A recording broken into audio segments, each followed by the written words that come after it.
everything depends on leadership, because um, especially as proved by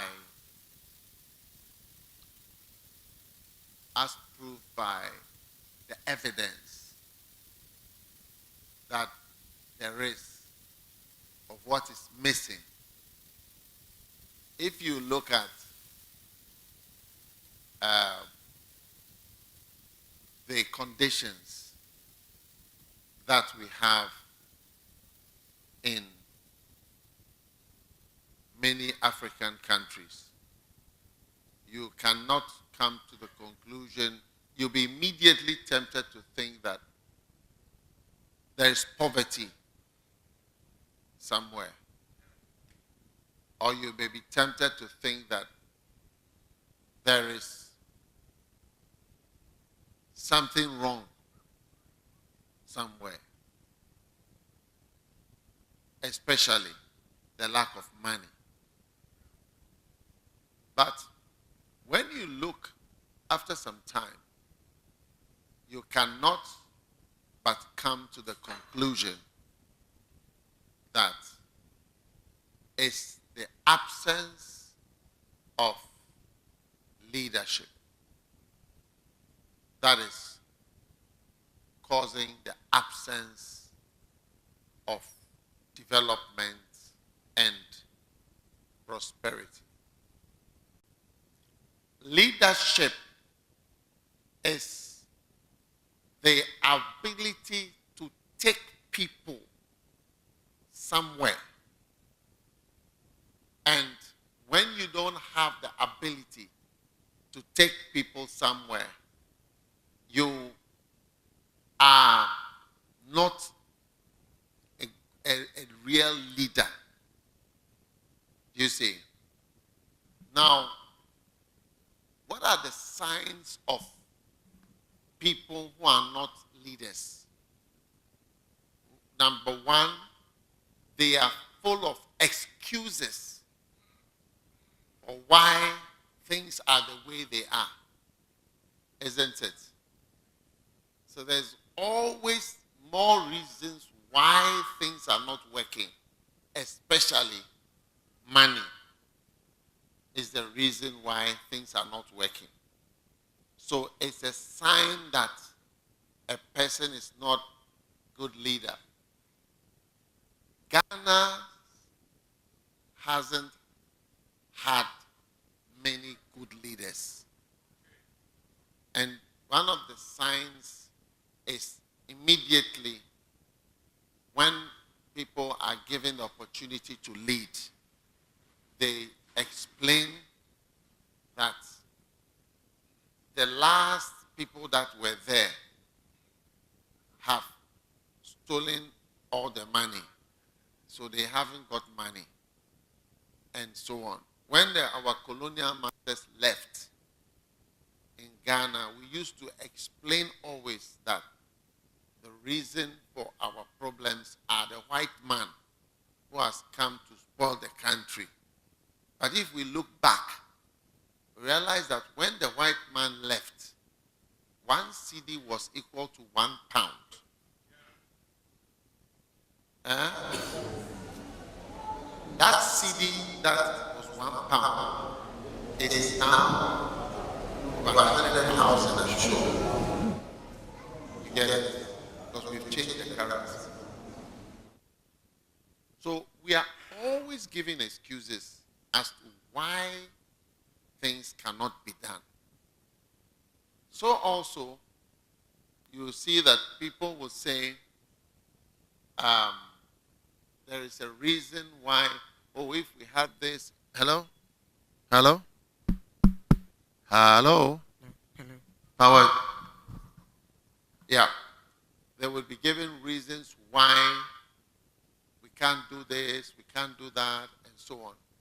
So you as a Christian, a pastor, you must see that leadership is very important for you, because If you are a leader, your church is your country, and you are the president of your country, and you are the president of your church. So every problem you see in the government, it is in you also. Do you see? One of the things you can see is, let's say, neglect. Why do people move to Accra? Because they feel that when they are far away, they are forgotten. So we have to move to town, closer. That is why Accra is also full of people. A lot of people don't have anywhere to stay. They are staying in kiosks, staying outside, and so on. But they feel that when we are far, we will not be remembered. Like if you look at Kpassa, the conditions are not very good. Do you see? Not very good. Because of where it is. It's far. So you too, you are president of your church. When souls are far away, why have you also forgotten them? Why do you not remember them? As we've been coming on this journey, people have been saying, oh wow, you really love souls and all that. I find it funny when people say such things. Because is it not supposed to be the normal work of a pastor? He said, do the work of an evangelist. Are you not supposed to go where there are souls? Where will you find souls? Where do you find souls? Do you go fishing in your bathtub? Do you go fishing in the gutter? There's no fish there. You have to go to where there are fish. You get what I'm saying? So, many times, all the difficulties we see over there, it is in us too. In fact, that is the reason why God shows us these failing governments, is to see a mirror of ourselves, that we are also failing. I've seen some of my church buildings not plastered, no door, and I see failure, neglect, failure. The same thing we are seeing there, it is in us. Yes. You get what I'm saying? So leadership is important for everyone who is a pastor, because you are the president of your church. And how your church will be depends on how you will lead people. If you are good at leadership, you will be good at making the people under you to prosper and to do well. Now, being a good leader is different from being educated. Education is not leadership. Education is knowledge. And knowledge is what you know. Now, knowledge on its own is very dangerous, because the Bible says knowledge puffs up. Knowledge just makes a person proud. So when you know a lot, you are just proud. That is why the Spirit of God is not a spirit of knowledge.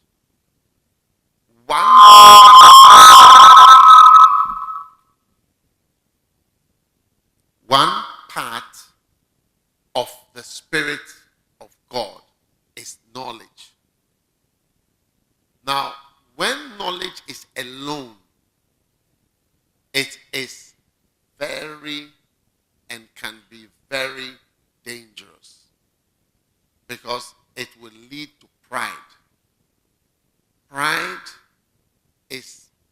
perhaps the most dangerous sin of pastors and Christians. The most dangerous. Most dangerous. Because it caused the first fall of God's creation ever. The first sin in the universe, not on earth, but the first sin in the universe was pride. Lucifer.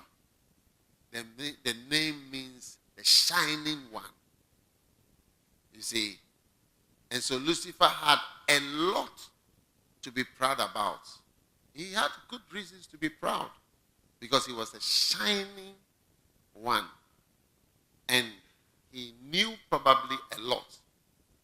And so he fell and was thrown down. Unfortunately, he missed his way to Mars. He missed his way to Jupiter. He missed his way to Venus and has landed here where we are also here. It's a pity. So, what I want you to know is that knowledge needs two friends to be able to be a good thing. When I say knowledge, if you look at our people who have been leaders of Ghana, there is no one you can say they didn't have knowledge. Prime Minister Uzia, President Nkrumah, the oldest names, they are PhDs. You know, I told one of my children in the church to go and do the PhD. They have brought me so many years they have to go to school. More years, about 5 more years after finishing university, another 5 years. So that means that they will finish in 2023, 24, before they will finish PhD. Yes.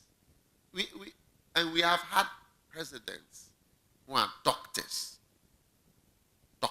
Doctor, not a medical doctor. Doctor this, doctor this, doctor this. Kwame Nkrumah and others. Then the soldiers who have been our leaders. You see, in the army, if you are not educated, the highest you can be is staff sergeant. Staff sergeant. You start with private, lance corporal, corporal, sergeant, and then staff sergeant. You are finished. Those who are educated start from lieutenant, then we go to captain, then major, then colonel, lieutenant colonel, colonel. And then we have had colonels as our leaders, not lance corporals, colonels, generals. Yes. We have had flight lieutenants. Yes. I think it's equal to a major. The ground troop, yes, the Air Force. You start with flying officer, then flight lieutenant, and then you are going. We have not had any fool. There is no fool at all who has ever been a leader. All are men of knowledge. But knowledge alone is very dangerous. It doesn't do anything. It must go with two things. First of all, knowledge must go with the fear of God. So when you see the spirits of God mentioned, it says the spirit of wisdom, spirit of understanding, the spirit of Isaiah 11 verse 2. The order, this is the order. First wisdom, then understanding, the spirit of counsel, the spirit of might. Then the last was the spirit of knowledge and the spirit of the fear of the Lord. You see, so knowledge goes with fear of God. Now, white people in Europe and America, they have discovered a lot. You know, even to be able to send a human being into space to go and land on the moon, walk on the moon, go back into the thing, and come back. And now they are trying to send somebody to Mars. Tonight, if the weather is clear, I'll show you Mars, because Mars is out very clear. You see it. It's red, orange red. You see it. And it will take a rocket 6 months to fly from Earth at 37,000 miles per hour to Mars. It will take 6 months to reach there. And they are planning to send somebody there. Now, when they get there, how to stay there for some time, and then to board and come back another 6 months at 37,000 kilometers per hour. So the problem is, that is 1 year, only the transport in and out is 1 year. And then to stay there for some time. Now, the white people in America, they are very clever. And they are determined. When you go to the National Space Agency, they have written big, mission to Mars. We are going to Mars. We are going not to the moon. The moon, they take 3 days to go there, but the Mars is 6 months. So we are going. Now, how to take food for 3 people for 1 year, eating and drinking and water to go. So now they have decided that when you urinate, they are making a new machine so that when you urinate, it will purify it back to water. Yeah. So that you can drink. You get it? Yeah. Yes. And then they are also looking at the feces.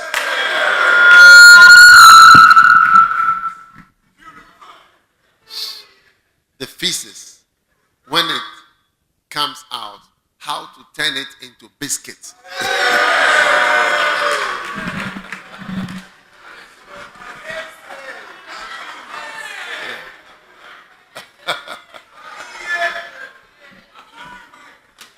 Yes. Digestive biscuits.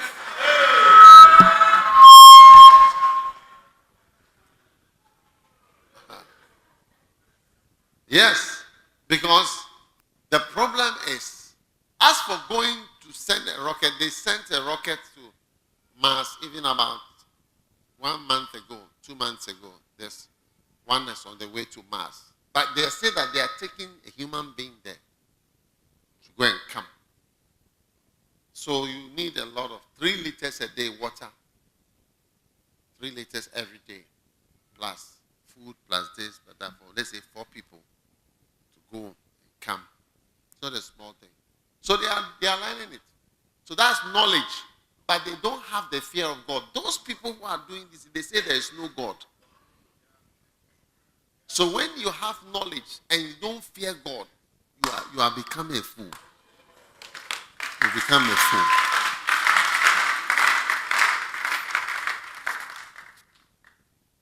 Then when you have knowledge, but you don't have wisdom, That's the other two friends that knowledge needs. One is the fear of God, and number two, you need wisdom. Wisdom is the ability to implement what you have learned in another situation different from where you were taught. So where you are taught something in Accra and you are sent to Kpassa, Bandai, anywhere, Bimbila, Yendi, Salaga, Tatale, wherever you are sent, how to apply what you were told at Accra to come and apply it here to make a difference. So that's what we are saying, that as for our leaders, even Harvard, I think the last president was in Harvard. Our last president. This one, they are all Oxford, Harvard, the highest university. You see, if you rank universities in the world, number one, at the top number one, you have either Oxford or Cambridge in the whole world. Legon or Tech will be around 20-something thousand and far away. Yes. And our leaders have been to the highest. Our current leader, I think, was in Oxford. And I think the last one before has been to Harvard. These are the highest. You can't go for higher knowledge than these places. I have never been to any such school. I don't even know how to go there. So, but the knowledge, how to apply what you have learned at Oxford, Cambridge, Harvard, when you land at Kotoka Airport, how to make Ghana into a beautiful country. As we are driving through all here, it's more like the Garden of Eden. Just as it was created by God. No improvement. As if there's no leader.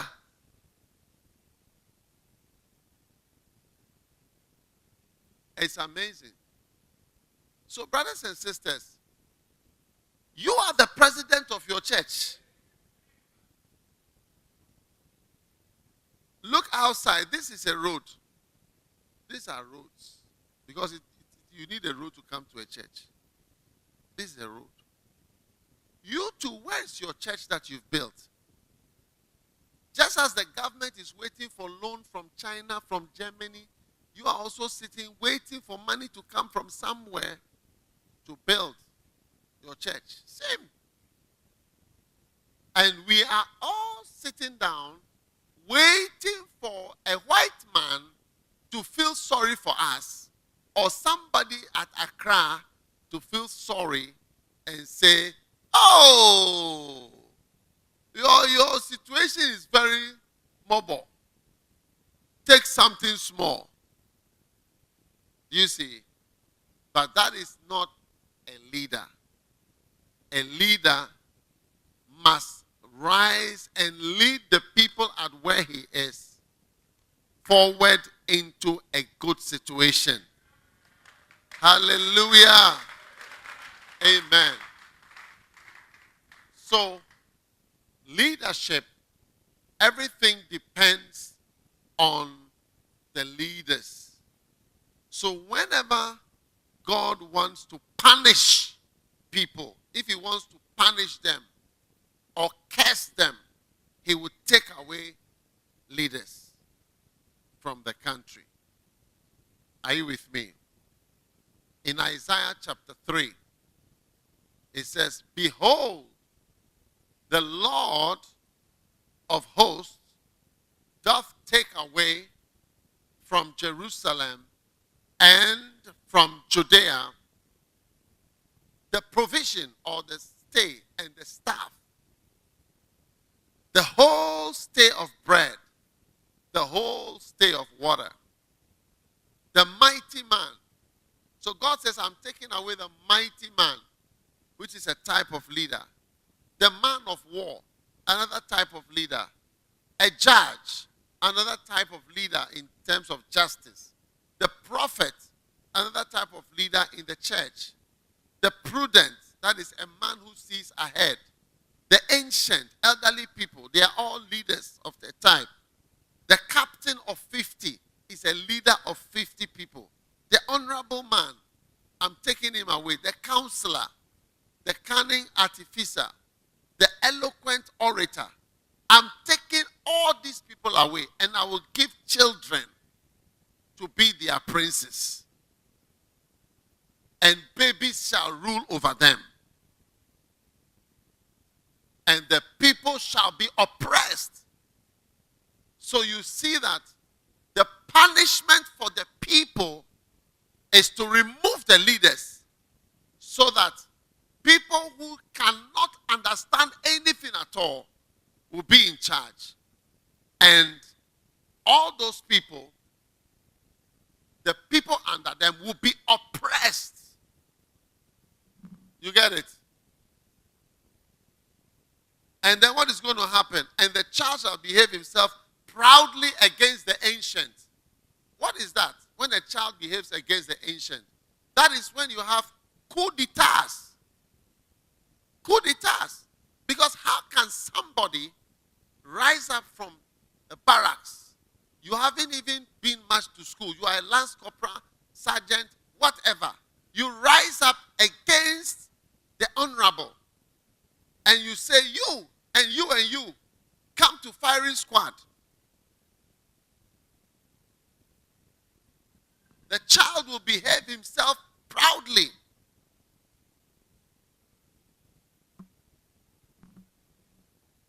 You know, I was in Sierra Leone, and a pastor sat down with me, and he told me, he said, during the war, I was captured by rebels. They were cutting off the arms and the legs.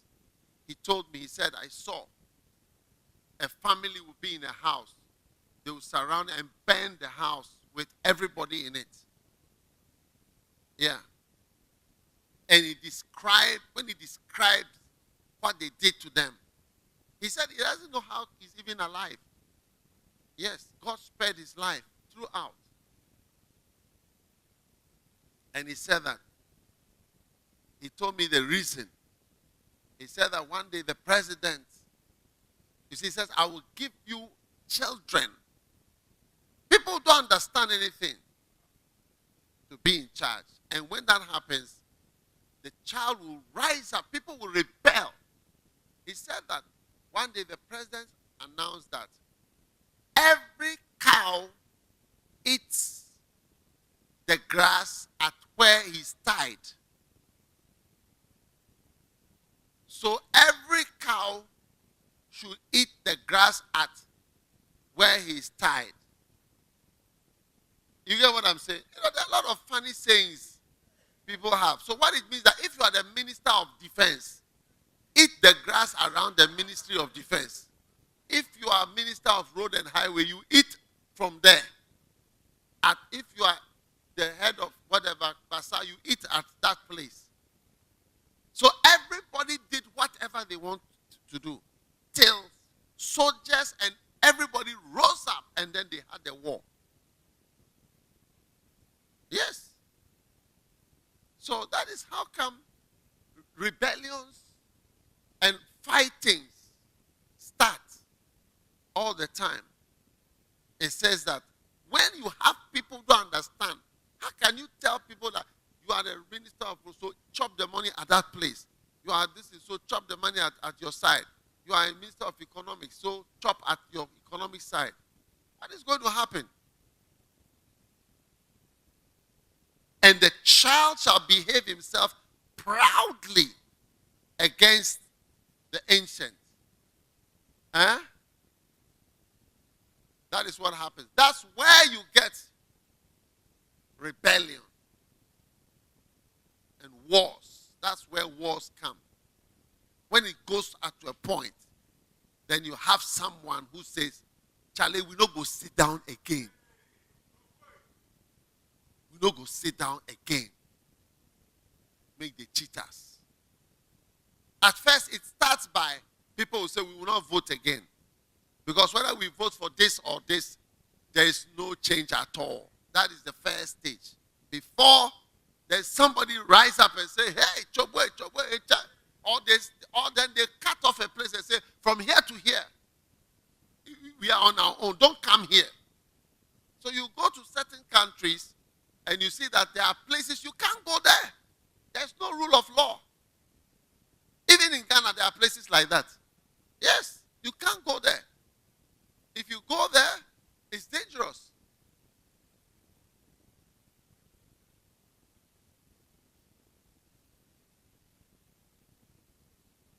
Because in Ghana today, there are some places you need escort. When even the bus reaches there, they have to wait to get police and soldiers to escort them. Because that place is ruled by others.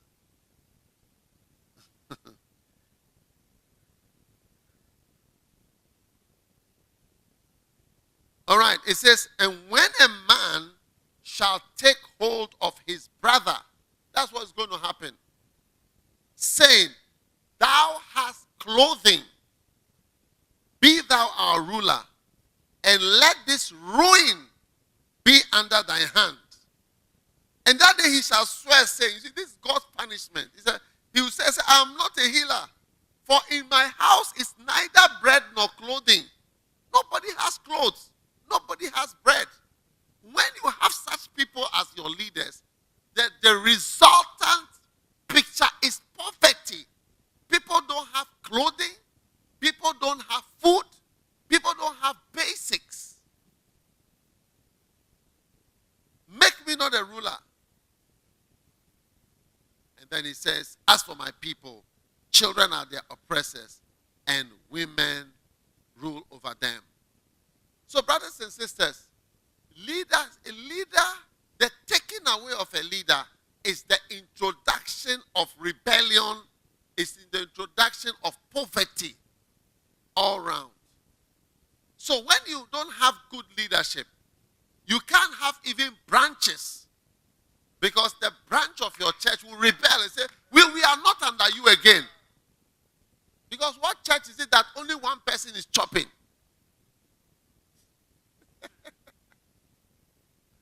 Only one person is enjoying in the church.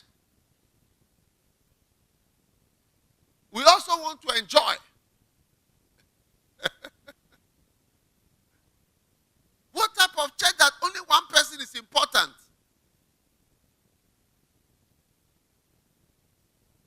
Yes.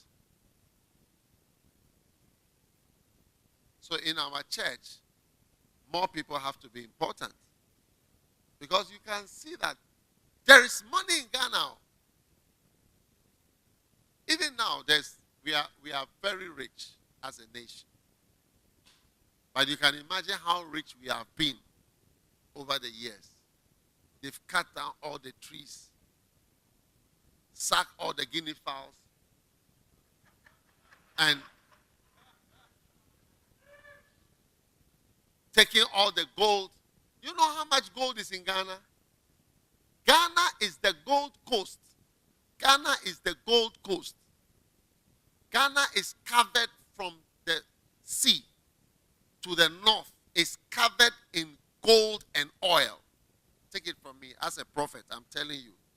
Ghana is covered with gold and oil. These two. Yes.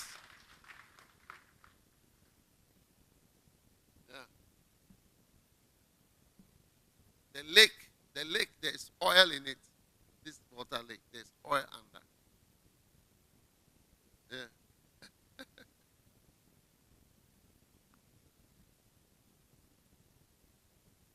But when you have Ecclesiastes chapter 4 verse 14, I think you better get Ecclesiastes chapter 4 verse 14.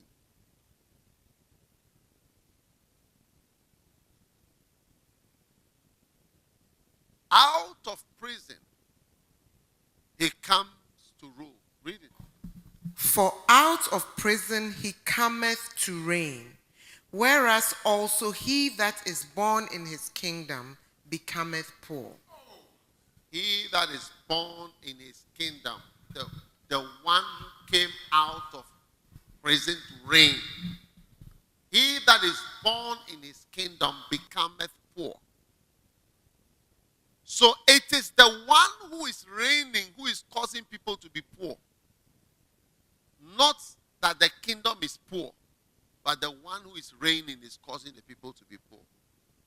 So we as pastors must study leadership more than anything else and implement good leadership every day, one step at a time. Because good leadership is almost as though a person is, what do you call it? Naturally doing something. He does about 25 things at the same time, which make him a good leader. You see, when a person is a leader, naturally, in 1 hour, he may do about 20 things. All those 20 things are the reason why he's a good leader. Let's say from 8 o'clock to 9 o'clock, he may do this, say this, do this, say this, do this, say this, do this. All those things that he's doing are the reason why you will say that this person is a good leader. You see? So it's not so easy to learn it. Yes, it's not so easy to learn how to be a good leader. Because it's not one thing that a person does that makes the person a good leader.